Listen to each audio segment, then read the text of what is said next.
This is my Band-Aid solution to the melting connector problem on the 4090s. I have a temperature sensor on either side of this 12 volt high power plug. It runs between the acrylic out through that rear grommet there to the back of my PC, where they're joined by two more on the power supply end of that cable. They all run out this rear grommet here and into this Arduino via a breadboard that I absolutely butchered, so don't look at that.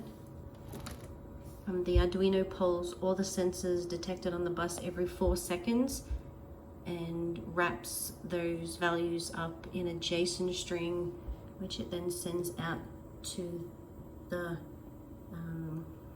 terminal block there into this PDU. The PDU decodes the JSON string, loops through all the values, and if any of them are over 60 degrees, it cuts power to this power outlet, which is powering my PC.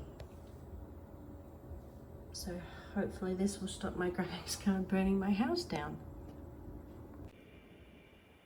I'm going to demo it with a router in place of my PC. I don't really want to rip the rug out from under my PC unnecessarily. And I'll put a hairdryer on the temperature sensors to get them up to temperature.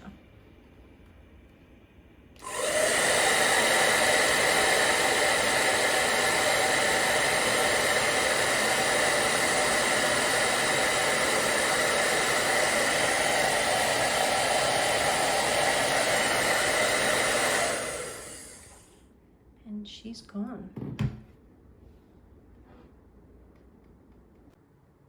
This is the log from my PDU.